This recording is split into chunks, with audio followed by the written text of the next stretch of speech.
The discovery the Galactic Council had ruled the stars for 300,000 years. Their archaeologists worked tirelessly across dead worlds, seeking traces of extinct civilizations. The blue-green planet they called World 47 seemed ordinary enough. Another lifeless rock orbiting a yellow star. Commander Vex led the excavation team. His species, the Althari, were known for their patience and skill in uncovering ancient secrets. They had been digging on World 47 for 6 months when their sensors detected something massive beneath the northern ice cap. "The readings are impossible," whispered Dr. Kalo, the team's chief scientist. Her 4 eyes blinked rapidly as she studied the data. "The metal signatures suggest a structure larger than our capital ships." The dig site buzzed with activity. Dozens of alien workers from various council species operated heavy equipment, melting through layers of ice that had formed over countless centuries. As they descended deeper, the ice gave way to something else, a vast metallic surface that stretched beyond their scanning range. Vex stood at the edge of the excavation pit, his scaled hands gripping the safety rail. The surface below gleamed dully under their artificial lights. Strange symbols covered the metal, unlike anything in the Council's extensive database of dead languages. "Sir," called Ensign Roth, a young researcher from the amphibious Aquan species, "we've found what appears to be an access panel." The panel was enormous, clearly designed for beings much larger than any current Council species. When their universal translator finally cracked the symbols, the words sent chills through the excavation team. "Earth Defense Fleet, Dreadnought-class vessel, authorized personnel only." Dr. Kalo's breathing apparatus hissed nervously. "Earth? But this world has been dead for 500,000 years. Our surveys confirmed no intelligent life ever existed here." Vex ordered additional scans. The results defied belief. The structure wasn't just one ship, it was dozens of massive vessels, arranged in perfect formation beneath the ice. Each ship was larger than anything the Council had ever built. The technology readings showed power signatures that had been dormant but intact for millennia. "How is this possible?" Roth whispered. "Nothing could survive that long in working condition." The access panel responded to their tools with surprising ease. Ancient mechanisms whirred to life as emergency lighting flickered on throughout the buried fleet. The ship's hulls were scarred with battle damage, suggesting they had seen terrible combat before being entombed in ice. As the team explored the outermost vessel, they discovered its size was staggering. Corridors built for giants stretched into the darkness. The architecture was both beautiful and intimidating, clearly designed by a species that understood both art and war. In the ship's data core, they found fragmentary records. The language was primitive compared to Council standard, but their computers slowly pieced together fragments of the story. This world, Earth, had once been home to a species called humans. The records spoke of a great war against something called the Devourers. The humans had fought for decades against an enemy that consumed entire worlds. These ships represented Earth's final defense fleet, built with the last resources of a dying civilization. Dr. Kalo studied the weapon systems with growing amazement. The energy output potential of these systems exceeds our current technology by several orders of magnitude. How could a primitive species develop such advanced weapons? The answer lay deeper in the ship's memory banks. The humans had faced extinction and responded with desperate innovation. They had pushed their technology beyond safe limits, creating weapons designed not just to destroy enemy ships, but to crack planets and collapse stars. As Vex explored the command deck, he discovered something that made his blood run cold. The captain's log, recorded in the final days before the fleet's burial, spoke of the war's end. The Devourers had been defeated, but at a terrible cost. Earth was dying, its surface poisoned by the weapons needed to win. The humans had made a final choice. Rather than flee to the stars as refugees, they had chosen to sleep. The entire fleet had been buried in ice, its crews placed in stasis chambers designed to last until Earth could heal. "They're still alive," Roth gasped, staring at the stasis readings. "After 500,000 years, they're still alive in there." Vex felt the weight of discovery pressing down on him. The Council had built their civilization on the assumption that they were the peak of galactic evolution. But here lay evidence of a species that had fought and won a war against enemies the Council couldn't imagine. The sleeping humans represented both an incredible archaeological find and a potential threat. Their technology could revolutionize galactic civilization or destroy it. As emergency signals began broadcasting from the awakening fleet, Vex realized they had awakened something that had been sleeping since before the Council existed. The humans were coming back.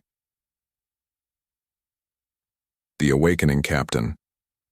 Jake Morrison felt consciousness return slowly, like swimming up from the bottom of a deep, dark ocean.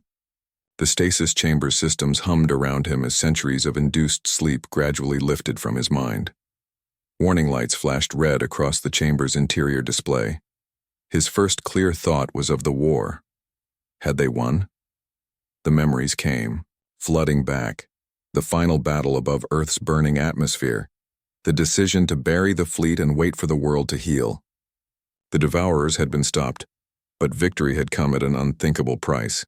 Jake's enhanced physiology, modified for centuries of warfare, allowed him to recover quickly from stasis. Around him, other capsules began opening as the fleet's automatic systems detected the external breach. His crew was awakening after 500,000 years of dreamless sleep. "Status report," he commanded, his voice hoarse but strong. The ship's AI, designation Atlas, responded immediately. "Captain Morrison, welcome back. External breach detected in Sector 7. Unknown entities have accessed the outer hull. Fleet status, 47 of 52 vessels responding to wake-up protocols. Estimated time in stasis, 500,000 years, plus or minus 50,000 years." Jake felt the weight of those numbers. 500,000 years. Everyone they had known, every city they had fought to protect, was dust. Earth itself might be unrecognizable. Lieutenant Tom Walsh, his tactical officer, emerged from his own chamber, looking grim. "Sir, long-range sensors are picking up multiple alien vessels in orbit. They're not using any technology we recognize. The bridge filled with returning crew members as more stasis chambers opened. These were the survivors of humanity's greatest war, soldiers, scientists, and engineers who had volunteered to sleep until Earth could support life again. Each had been genetically enhanced and cybernetically augmented to fight enemies that could devour worlds." Commander Lisa Park, Jake's second-in-command, took her position at the weapons console. "Captain, I'm reading massive technological advancement in the orbital vessels. They're using energy signatures we've never seen." Through the main view screen, Jake watched the alien excavation proceeding above them. Dozens of unfamiliar species worked together with an efficiency that spoke of long cooperation. Their equipment was advanced but seemed designed for research rather than war. Atlas, analysis of the alien vessels. "Scanning complete, Captain. The orbital fleet consists of 23 vessels representing at least 12 different species. Technology level appears significantly advanced from our pre-stasis baseline. No immediate weapons lock detected, but their energy shields could easily deflect our conventional weapons." Jake studied the tactical display. The aliens had superior numbers and technology, but they seemed unprepared for conflict. Their excavation had been careful, almost reverent. They were archaeologists, not conquerors. "Sir," called Ensign Rick Nova from the communication station, "I'm receiving transmission attempts from the alien vessels. They're using some kind of universal translation matrix." "Put it through." The voice that filled the bridge was clearly artificial, filtered through translation software. "Unknown vessels, this is Commander Vex of the Galactic Council Archaeological Division. We mean no harm. We are researchers studying ancient civilizations. Please respond." Jake exchanged glances. With his officers, a Galactic Council implied that these aliens had achieved something humanity had been fighting to protect: peaceful cooperation between species. But the question remained: what kind of galaxy had emerged during humanity's long sleep? "This is Captain Jake Morrison of the Earth Defense Fleet," he replied. "You have awakened vessels of war. State your intentions." The pause that followed was long. When the alien commander replied, his voice carried a note of awe. Captain Morrison, our records indicate your world has been lifeless for 500,000 years. How is this possible? We slept, Jake answered simply. We slept until our world could heal from the wounds of war. Through the view screen, Jake could see increased activity among the alien vessels. More ships were arriving, drawn by news of the discovery. The implications were staggering. A civilization that had predated the Galactic Council by hundreds of thousands of years. Commander Park leaned close to Jake's chair. Sir, what are our orders? We were designed to fight the Devourers, but they're long dead. What's our mission now? Jake looked around his bridge at the faces of his crew. They were soldiers from an ancient war, awakening to find the galaxy changed beyond recognition. Their enemy was gone, their world transformed, and their species possibly extinct except for those sleeping in the buried fleet. But they were still human. They had still sworn oaths to protect Earth and its children, whoever those children might now be. Our mission remains the same, Jake said quietly. We protect what needs protecting, but first we learn what this galaxy has become. Above them, the alien archaeologists continued their work, unaware that they had awakened humanity's greatest weapon. Not ships or guns, but the indomitable human spirit that refused to surrender. First contact.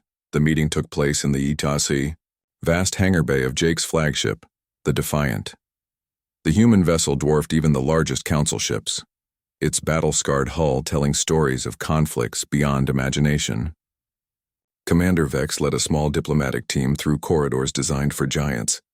The humans were larger than any current council species, their frames enhanced by genetic modifications and cybernetic implants. Captain Morrison stood nearly 8 feet tall, his eyes holding the weight of ancient battles. His presence filled the room with an intensity that made the alien diplomats nervous. Welcome aboard the Defiant, Jake said, his enhanced voice carrying easily through the vast space. I apologize for the sparse accommodations. This ship was built for war, not diplomacy. Dr. Kalo's translation device worked frantically to process the human speech patterns. Their language was complex, layered with meanings that spoke of a culture shaped by conflict and sacrifice. Captain Morrison, Vex replied carefully, we are honored by this meeting. The Galactic Council represents over 200 species living in peace across the galaxy. We had no knowledge that Earth had ever supported intelligent life. Jake's expression remained neutral, but his officers shifted slightly. Lieutenant Walsh's hand rested near his sidearm, a weapon that energy readings suggested could punch through. Council ship armor. Peace. Jake repeated the word slowly. You've achieved what we died trying to protect. Tell me, Commander Vex, what do you know of the Devourers? The alien delegation exchanged confused glances. Vex consulted his historical database through his neural implant. I'm sorry, Captain. We have no record of any species by that designation. Commander, Park stepped forward, her scarred face grim. They called themselves different names in different sectors. The Consumers, the Endless Hunger, the Dark Fleet. They stripped worlds bare and moved on, leaving nothing but dead rock behind. Our historical records extend back 300,000 years, Dr. Kalo offered. We've found evidence of several extinct civilizations, but nothing matching your description. Jake felt a cold satisfaction. The humans had done their job too well. The Devourers had been so completely destroyed that even their memory had faded from galactic history. Show them, Atlas, Jake commanded. The ship's AI projected holographic displays throughout the hangar. Battle scenes played out in 3 dimensions. Massive fleets clashing in the void, worlds burning under alien assault. The final, desperate stands that had decided the war's outcome. The council delegation watched in horrified fascination as the humans' history unfolded. These were not the primitive archaeological remains they had expected, but records of the galaxy's greatest war. The Devourers consumed 12 worlds in our sector before we stopped them, Jake explained. They turned entire populations into biomass for their war machine. We fought them for 47 years. Ensign Roth's amphibious features paled. The energy outputs in these battles, they exceed anything in Council military doctrine. We had no choice, Commander Park said simply. It was extinction or victory. We chose victory, The holographic display shifted to show Earth's final days, a world poisoned by the weapons needed to win the war, its oceans boiling under radioactive skies. The human fleet's burial was shown in detail, a civilization choosing to sleep rather than abandon their dying world. "You could have fled to the stars," Vex observed. "Your technology was clearly advanced enough for interstellar travel." Jake's smile held no warmth. "Humans don't run. We plant our feet and hold the line no matter the cost." Dr. Kalo studied the biological readings from the humans. "Your species shows extensive genetic and cybernetic modification. These enhancements must have taken generations to develop." 3 generations, Lieutenant Walsh confirmed. "We redesigned ourselves to fight an enemy that could eat stars. Enhanced strength, improved reaction time, extended lifespans, integrated weapon systems. We became living weapons." The implications hung heavy in the air. The Council prided itself on peaceful development, scientific advancement through cooperation. These humans represented the opposite path: evolution through warfare, technology born from desperate necessity. "What are your intentions now?" Vex asked carefully. "Your fleet possesses enough firepower to threaten every Council world." Jake considered the question. Around him, his officers waited for orders. They were soldiers without a war, weapons without a target, but they were still human. "We were buried to wait for Earth's healing," he said finally. "But Earth has healed without us. Life has returned, evolved, spread to the stars. Our mission parameters have changed." He gestured to the alien delegation. "You represent what we fought to preserve. Peaceful cooperation between species. Perhaps our role now is to ensure that peace continues." Commander Park's expression showed she understood. The humans were no longer Earth's defenders. They had become the galaxy's guardians, whether the galaxy wanted them or not. The sleeping war fleet was awake, and the universe would never be the same. The test 3 weeks after first contact, the galaxy received an unwelcome reminder of why powerful weapons sometimes became necessary. The distress signal came from the Outer Rim, where Council survey ships had been investigating unusual energy readings near the Keltar Nebula. Captain Jake Morrison stood on the bridge of the Defiant, studying the transmission with his senior staff. The signal was fragmentary, filled with static and terror. "Unknown vessels, massive size. They're not responding to hails. They're harvesting the colony." The transmission cut to screams, then silence. Commander Park analyzed the tactical data. Energy signatures match historical devourer patterns, but they're different somehow. Evolved. Lieutenant Walsh looked up from his console, his enhanced features grim. "Sir, it's impossible. We eliminated every devourer vessel in the galaxy. We tracked them to their breeding worlds and sterilized everything." Jake felt the familiar weight of command settling on his shoulders. "Apparently we missed something. Atlas, prepare the fleet for immediate departure." "Captain," the ship's AI responded. "Council vessels are already en route to investigate. Shall we coordinate with their forces?" "Negative. We go alone." The Council had been monitoring human communication since the Awakening. Within hours, Commander Vex's voice crackled through subspace. "Captain Morrison, Council forces are handling the situation. There's no need for your involvement." Jake's response was cold. "Commander, your forces have never faced the Devourers. We have. We're going." The human fleet that departed Earth's system was smaller than the original defense fleet, only 12 vessels compared to the 47 that had gone into stasis. But each ship had been modified during the centuries of sleep, their AI systems upgrading weapons and defenses based on combat data from the ancient war. They reached the Keltar system to find chaos. Council ships hung dead in space, their hulls stripped bare of useful materials. The colony world below was a husk, its atmosphere processor offline, its surface scarred by massive harvesting equipment. But the attackers were gone. "Scan everything," Jake ordered. "I want to know exactly what we're dealing with." The investigation revealed a horrifying truth. These weren't devourers in the classical sense, they were something worse. Hybrid vessels combined Devourer biotechnology with Council engineering. Someone had found Devourer remains and weaponized them. Commander Park's analysis was chilling. Sir, the attack patterns suggest coordination with current Council military doctrine. Whoever built these ships had access to modern tactical databases. The implications were staggering. A Council species had discovered Devourer technology and decided to use it. The galaxy's peaceful cooperation had hidden a darker truth. Some species still dreamed of conquest. 3 days later, they found the culprits. The hegemony of Kral had been a minor Council member, relegated to resource-poor worlds on the Galactic rim. Their discovery of a Devourer shipwreck had changed everything.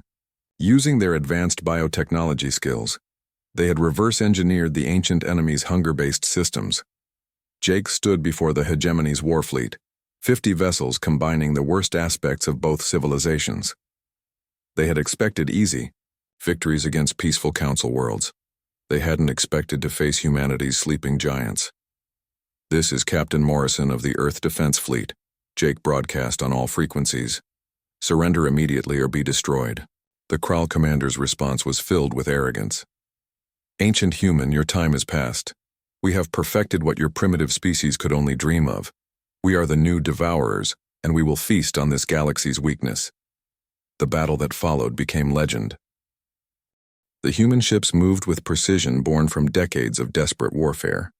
Their weapons, designed to kill star-eating monsters, made short work of the hybrid vessels. But the humans fought with something the original Devourers had never possessed: tactical intelligence. They didn't just destroy the enemy fleet, they systematically eliminated every trace of Devourer technology, tracking it back to hidden research stations and secret development facilities. Within 6 hours, the hegemony of Kral was extinct. Jake stood amid the wreckage, watching his crews destroy the last Devourer hybrid. Commander Park approached with casualty reports. "No human losses, sir. Minimal damage to our vessels." "And the Kral?" "Gone. Every ship, every station, every trace of their research. They chose to become Devourers, so we treated them accordingly." The aftermath was swift. Council ships arrived to find the threat eliminated, and the humans waiting calmly for their arrival. The display of power had been absolute. These ancient warriors had casually destroyed a threat that had devastated an entire Council fleet. Commander Vex's voice carried new respect. "Captain Morrison, the Council owes you a debt of gratitude." Jake's response was measured. "We did what was necessary. But understand, Commander, this won't be the last time. Peace is precious, but it must be protected by those willing to fight for it." The message was clear. The galaxy's guardians were awake, and they would not allow another Devourer threat to rise. The sleeping fleet had found its new purpose. The new guardians, 6 months had passed since the Kral incident, and the galaxy was learning to live with its ancient protectors. The human fleet had established a base in the asteroid belt of the Sol system, close enough to Earth to honor their origins, but far enough to avoid interfering with the new life that had evolved on their homeworld. Captain Jake Morrison stood in the observation deck of the Defiant, watching Earth turn slowly in the view screen. The world was beautiful again. Blue oceans, white clouds, green continents teeming with life that had evolved during humanity's long sleep. It was no longer their Earth, but it was still worth protecting. "Sir?" Commander Park joined him at the viewport. "The Council delegation has arrived for the signing ceremony." The ceremony was historic, the formal integration of the Earth Defense Fleet into the Galactic Council structure. Not as members seeking representation, but as protectors offering service. The humans had found their role in this new galaxy. The main conference room, representatives from dozens of species gathered around a table designed to accommodate the humans' enhanced physiology. Commander Vex led the Council delegation, his manner now respectful rather than merely curious. "Captain Morrison," Vex began, "the Galactic Council formally recognizes the Earth Defense Fleet as the galaxy's primary defense force. Your fleet will operate with full autonomy, answering to no single world or species." Jake studied the agreement. It was everything he had hoped for. Complete operational freedom in exchange for protection duties. The humans would be the galaxy's watchmen, standing guard against threats too dangerous for peaceful species to handle.